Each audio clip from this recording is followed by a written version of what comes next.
Hello everyone, welcome back to another video. This video is all about Canada immigration questions. इसमें हम दिल्ली से जब आप ट्रैवल करते हो 3 से 4 कैटेगरी होती है जिसमें लोग ट्रैवल करते हैं। First one is student visa holder जो जाते हैं, उसके बाद वर्क परमिट होल्डर होते हैं, जो ज़्यादातर जो विजिटर वीज़ा होल्डर जो जाते हैं ट्रैवल करते हैं, इनसे क्या क्वेश्चन पूछते हैं, इन तीनों को हम कवर करेंगे। पीआर के लिए तो मैं पहले बोलता हूँ, पीआर जो जा रहे होते हैं उनके लिए इतने ज़्यादा क्वेश्चन नहीं होते क्योंकि आप ऑलरेडी परमानेंट रेजिडेंट होकर जा रहे हो, लेकिन क्वेश्चन ऑलमोस्ट थोड़ा बहुत एक दो जो पूछेंगे वो इनमें से निकल आएंगे। तो आपके लिए कोई ज़्यादा वरी वाली बात नहीं है। विजिटर के लिए थोड़ा सा मैं कोशिश करूंगा डिटेल में बता दूं, क्योंकि आपको पता है आजकल विजिटर के लिए डेपुटेशन का भी सिस्टम काफ़ी हो रहा है। लेकिन टोटली इंडिया से एंड कनाडा में इमिग्रेशन के क्या क्वेश्चन होने हैं, क्या प्रोसेस होना है, ये आपको ये 8-10 मिनट की जो वीडियो है इसमें सारी डिटेल मिल जाएगी। A to Z जो इन्फॉर्मेशन है इस वीडियो में आपको मिलेगी कनाडा इमिग्रेशन क्वेश्चन के रिगार्डिंग। सो जो नए हैं चैनल को सब्सक्राइब जरूर कर ले। इस पर अलग अलग वीडियो ऑस्ट्रेलिया इमिग्रेशन के रिगार्डिंग या वीज़ा सर्विसेज के रिगार्डिंग ऑलरेडी पड़ी हुई है। कोई क्वेश्चन होता है, डाउट होता है, आप इंस्टाग्राम पे मैसेज कर सकते हैं। सबसे पहले तो बात करें कि जो ट्रैवल करते हैं, जब भी आप ट्रैवल करते हो वीज़ा पे काफ़ी डिपेंड करते हैं आपकी क्वेश्चनिंग। फॉर एग्जांपल अब आप दिल्ली एयरपोर्ट पे पहुंच गए, सो मैं वहीं से स्टार्ट कर देता हूँ। दिल्ली एयरपोर्ट पे आप पहुंचे, आपने अपना चेक इन करवाया, एयरलाइन भी क्वेश्चन पूछ सकते हैं, उनके पास भी पावर होती है कि आपको बोर्डिंग डिनाई कर दे। स्पेशली जो विजिटर वीज़ा होल्डर होते हैं उनको कई बार फिल्ट्रेशन में लगाते हैं कि देखते हैं कि लगता है कि जैसे प्रोफाइल ऐसे बना ले, उनको डाउट होता है या रिटर्न टिकट नहीं है तो आपको बोर्डिंग डिनाई कर सकते हैं। ये बहुत से लोग कहते हैं उनको कोई अथॉरिटी नहीं है। देखिए, उन्हीं के प्लेन में बिठा के वापस भेजना होता है। अगर किसी को एंट्री नहीं मिलती तो वो मेक श्योर करते हैं कि उन पर कोई ऐसी कॉस्ट ना पड़ जाए, तो इसलिए थोड़ी बहुत पावर तो उनके पास है। तो थोड़ा इनको भी आप सीरियस लेके चला करिए। चलो, ज़्यादा को तंग नहीं करते, किसी किसी को जरूर तंग करते हो बुकिंग सीन में। चलो किस वीडियो में हम डिस्कस कर लेंगे। तो इमिग्रेशन पे आते हैं। आपको चेक इन हो गया, आपको बोर्डिंग पास मिल गए, आपका जो नेक्स्ट स्टॉप है सीधा ही आपको जो लगा होता है इंटरनेशनल इमिग्रेशन का जो काउंटर होते हैं वो आपको दिख जाएंगे। जैसे बोर्डिंग गेट से आगे निकलेंगे तो उसी तरफ ही रास्ता जाएगा। तो आप बोर्डिंग गेट्स के बाद बोर्डिंग पास लेने के बाद आप इमिग्रेशन की लाइन में लगते हो। तो इंडियन इमिग्रेशन ऑफिसर जो होते हैं, एक जैसे बैंक में आपने देखा है ना कि कैशियर का काउंटर होता है, ऐसे थोड़े ग्लास वाले काउंटर होते हैं, बिल्कुल रो में लगे होते हैं, काफ़ी ज़्यादा होते हैं। तो लिखा होगा ऑल पासपोर्ट होल्डर्स, तो ऐसे अलग अलग इंस्ट्रक्शंस लिखी होती है, पढ़ लेना, वैसे सारे आपके लिए ही होंगे। तो वहाँ पे जाओ, आप अपनी टर्न का वेट करो। जैसे आपकी टर्न आती है, ऑफिसर आपको बुलाता है, तो आप अपना पासपोर्ट देते हो, बोर्डिंग पास देते हो। उनका पहला क्वेश्चन होगा कि ट्रैवल क्यों कर रहे हो, कनाडा क्यों जा रहे हो। तो अगर स्टूडेंट हो तो आप अपना बता दो कि मैं स्टडी परमिट पे जा रहा हूँ, वर्क है तो वर्क परमिट पे। स्टूडेंट है उससे पूछ सकते हैं कॉलेज कौन सा है, और वर्क वाले से पूछ सकते हैं आपका पहले एक्सपीरियंस क्या था, पहले आप क्या करते थे, कौन सी काम करोगे जाके, आपका जॉब ऑफर है। एक तो क्वेश्चन ज़्यादा बेसिक ही क्वेश्चन पूछते हैं, बहुत ज़्यादा हार्ड एंड टफ नहीं होता।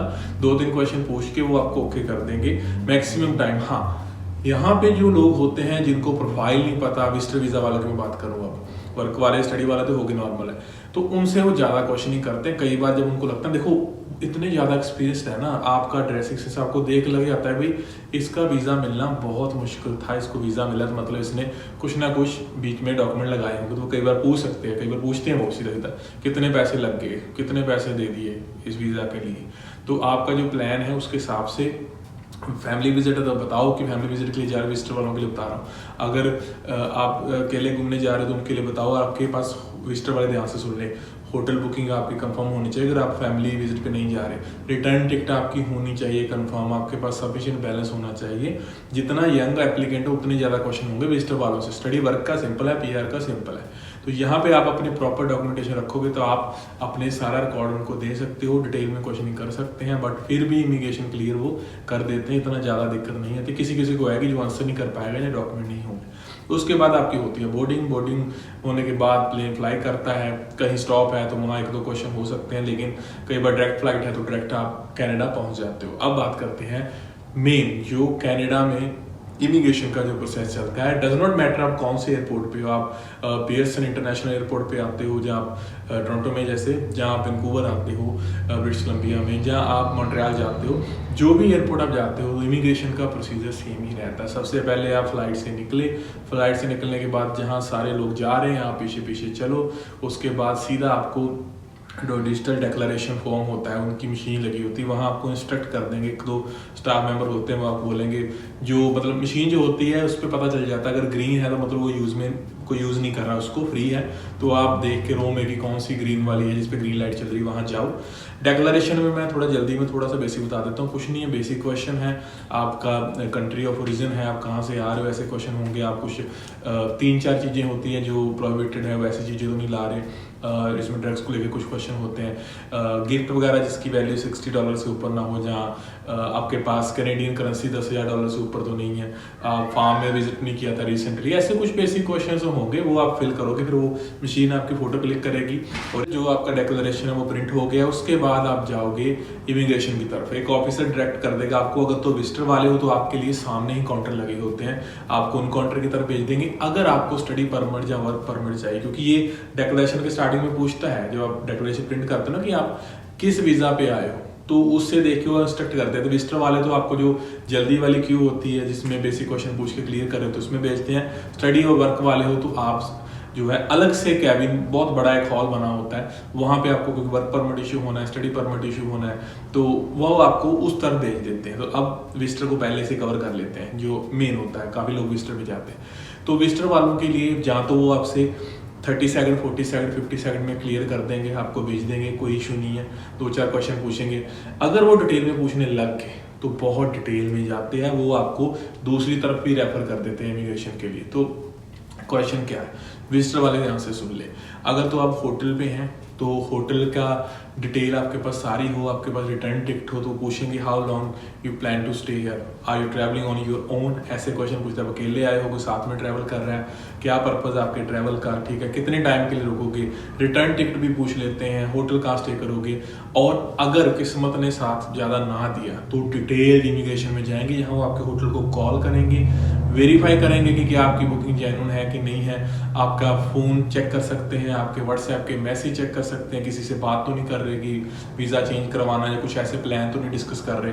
ये मैं बात कर रहा हूँ जो होटल वाले होते हैं, क्योंकि आपने कहा ना मेरा कोई नहीं है, तो आपके पास कोई कनाडा का नंबर तो नहीं सेव, ऐसी चीज़ों का आपने ध्यान रखना है। तो क्वेश्चन बस बेसिक ही है, पर्पज़ आपका क्या, कितने टाइम के लिए, आपके पास कितने फंड्स है, अकाउंट में क्या है, बुकिंग आपकी दिखाओ, वो चीज़ें देख सकते हैं, फिर वो कॉल भी कर सकते हैं। रिटर्न टिकट मस्ट है, आप साथ में रखना।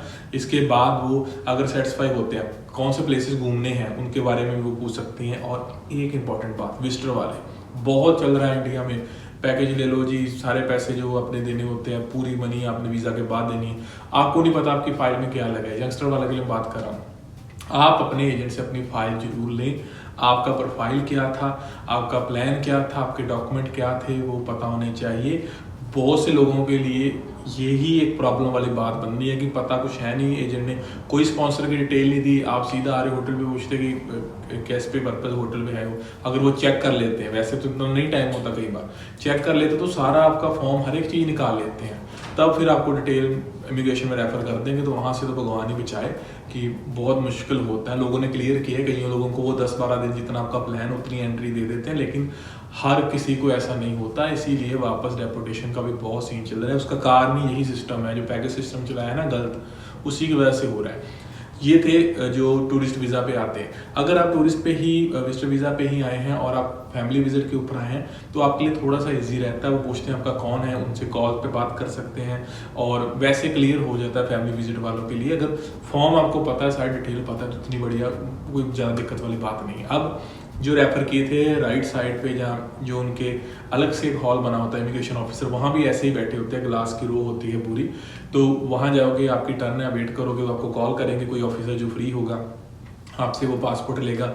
कई बार कोई क्वेश्चन नहीं पूछेगा, अगर वर्क पे हो, जहाँ स्टडी पे हो, जहाँ वो बेसिक पूछ सकते हैं कि लेटर ऑफ इंट्रोडक्शन दे दो। जो आपको विजिटर वालों को नहीं पता होगा, जो स्टडी वर्क पे आते हैं, इनका एक लेटर ऑफ इंट्रोडक्शन इशू होता है। वो लेटर ऑफ इंट्रोडक्शन पे लिखा होता है, वीज़ा एक्सपायरी सारा कुछ लिखा होता है। वो मांग के वो आपको वेट करने के लिए बोलते हैं, चेयर लगी होती है सामने वेट करने के लिए, वहाँ वेट करने के लिए बोलेंगे। उसके बाद 10-15-20 मिनट बाद डिटेल वगैरह वेरीफाई करके आपको आपका स्टडी परमिट, जहाँ वर्क परमिट इशू कर देंगे। कई बार पूछ सकते हैं ये आप एम्प्लॉयर आपका कौन है, या आपका कॉलेज का क्या नाम है, आपकी फीस रिसिप्ट दिखा दो, आपका जो है कोर्स कौन सा है। ऐसी बेसिक चीज़ें जो आपको पता है वही वो पूछेंगे, इससे ज़्यादा कुछ नहीं पूछेंगे। और आपका कॉन्फिडेंस बहुत मैटर करेगा। ऑफिसर आपको स्कैन कर लेता है कि बंदा नर्वसनेस में है, नर्वसनेस दिखा रहा है, बहुत ज़्यादा नर्वस हुआ है, जहाँ कॉन्फिडेंस में है। तो अगर कॉन्फिडेंस में हो, अगर आप अपनी जगह पे सही हो, आंसर आप कर सकते हो, कोई भी चीज़ें आपकी जो है वो इधर उधर नहीं, आपके डॉक्यूमेंट फेक नहीं थे, आपका सब कुछ ठीक था,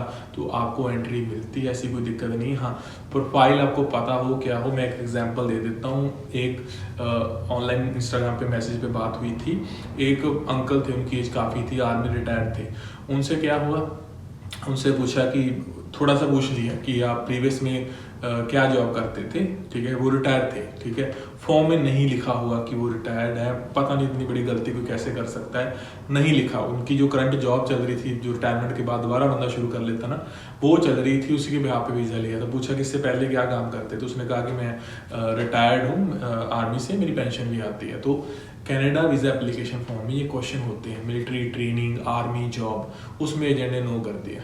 तो उसकी, क्योंकि बाय चांस ही उसकी डिटेल इमिग्रेशन होने लग गई, उनको कन्फ्यूज़न हुई, उन्होंने चेक किया तो उन्होंने उनको एंट्री नहीं दी। चाहे 60 साल का, 55 ईयर का कोई एज्ड बंदा है, आपके लिए भी ये दिक्कत आ सकती। तो आपका जो फॉर्म है ना, जहाँ से अप्लाई किया, उसको आप ज़रूर देख लो कि आपकी जो डिटेल है, आपके एम्प्लॉयमेंट की डिटेल कब से क्या लिखी हुई है। और जो पैकेज वाले हैं, उनके लिए मैं अलग से एक वीडियो बना दूंगा कि आपके लिए तो बहुत ज़्यादा मुश्किल होने वाली क्या है, वो नेक्स्ट वीडियो में कोशिश करूँगा कवर कब करूँगा। लेकिन अभी इमिग्रेशन के रिगार्डिंग कोई भी आपका डाउट रहता है, कोई भी क्वेश्चन रहता है, तो आप इंस्टाग्राम पे पूछ सकते हैं। आपको मैं कोशिश करूँगा टाइम निकाल के जो है आंसर कर दूँ। हाँ, डिटेल्ड इमिग्रेशन के क्वेश्चन के रिगार्डिंग कोई ऑन पे कॉल बात करनी है, कोई क्वेश्चन ज़्यादा डिटेल में पूछना चाहते हैं या कोई डिस्कशन करना चाहते हैं, तो उसके लिए भी आप इंस्टाग्राम पे मैसेज कर सकते हैं, आपको वहीं पे रिप्लाई जो है वो आ जाएगा। और वीडियो के लिए आप चैनल को सब्सक्राइब कर लें। मिलते हैं नेक्स्ट वीडियो में, टिल देन बाय बाय।